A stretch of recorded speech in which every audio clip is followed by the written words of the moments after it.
Hello and welcome to Starting Points, where one thing leads to another. Last time I had this flash of remembering reading about a small horse that was fossil remains were found in the Americas. And I said I'd try to find the book. Well, here's the book. It's called Prehistoric America. It's part of a wonderful series of landmark books put out by Random House. Let me just say a word about that. That Voyages of Christopher Columbus, written and illustrated by Armstrong Sperry. So that would be a good one. And The Landing of the Pilgrims, number 3, Pocahontas, and Captain John Smith by Marie Lawson. Now, I know Marie Lawson, husband wrote books, and I've read one of her books, which was a delightful book. You know, things I've missed out. And number 4, Paul Revere and the Minutemen by Dorothy Canfield Fisher. Amazing. I know Dorothy Canfield Fisher from a wonderful book she wrote called Understood Betsy, about, in particular, a one-room school that I found fascinating. And she also wrote the 5th book, Our Independence and the Constitution. Whoa, California Gold Rush. Pony Express by Samuel Hopkins Adams. Well, I've read his books for older readers, and they're wonderful, wonderful tales. Just beautifully told and filled with historical information and a sense of humor. Layne granted Appomattox, building the first transcontinental railroad, the Wright brothers, Prehistoric America, number 11. I'll be, Santa Fe Trail by Samuel Hopkins Adams. I'm going to have to see if I can find those Samuel Hopkins Adams ones, because they'd be both, I'm sure, very interestingly told.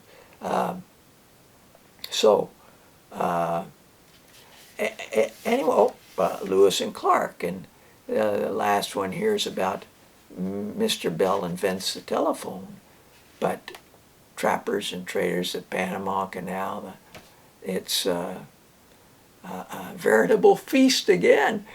Which one would you?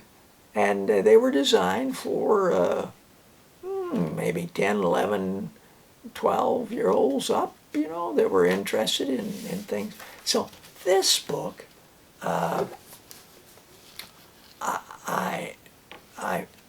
the chapter headings were fascinating, and Peter Dobson looks at a boulder in western Massachusetts, and from that he gets thinking, how did that boulder get up here?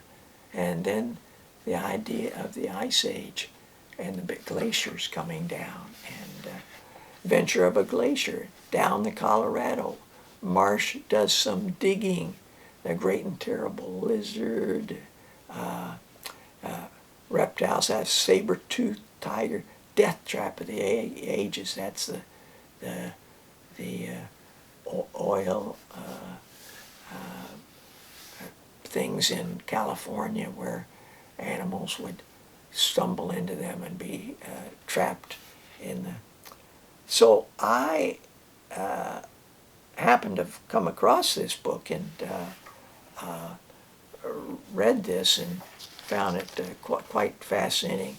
Chapter 11, Up on One Toe, is dealing with it. Back in the days when Marsh was discovering flying dragons and birds with teeth, he gave America yet another surprise. He dug up the fossil remains of a horse. What? People snapped at him. Horses in America? Everybody knows there are no horses in America until a white man came. Everybody knows that when the Indians saw Spaniards on horseback, they were scared to death. Don't you remember?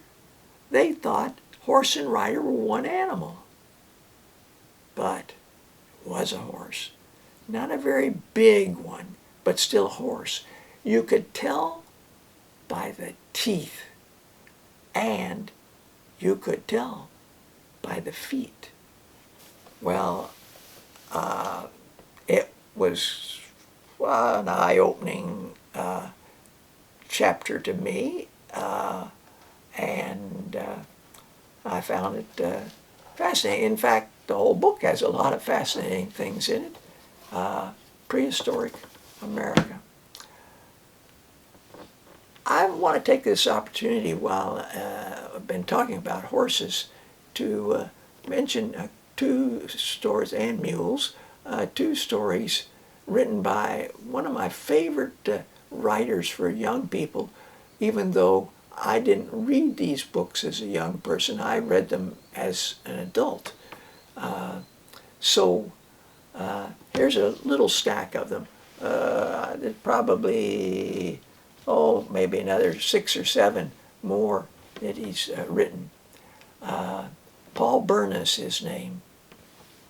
The one that got the most attention in North America, because Paul Berna was writing in France, and the stories take place in France, was 100 Million Francs. And it was a story about this group, right after the Second World War, this group of children who come across one of their children's dads comes across this tricycle, big tricycle, that the body was shaped like a horse, and there had been a head on it. So it was sort of a headless horse. And they would come speeding down this hill. They'd split up, the group would split up, and they'd get the signal passed, all's clear, and off the person would go, and it's quite a mystery and an adventure, and 100 million francs of an adventure.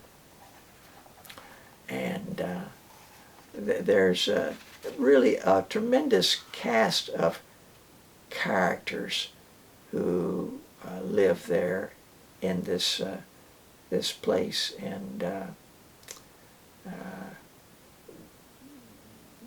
everybody's sort of accepted and supported, and I think it's a wonderful book, filled with lots of conversation, lots of description, and then this is called The Mule on the Motorway. And I know I'm stretching it a little bit, but we did talk about mules, and this is a great mystery. The gendarmes and the Inspector Sinet gets involved in many of the stories that take place in Paris. Here's one that takes place in a rural community, the Knights of King Midas, along the coast, France. The Secret of the Missing Boat takes place as well in a different location in Paris. But back in Paris is The Clue of the Black Cat, Truckload of Rice, The Mina Bird Mystery, The Street Musician. Well, once I'd read a few of his, I went online and found others that were available, used, and sought them out, and not regretted it. Well, thanks for joining me. Until next time, bye for now.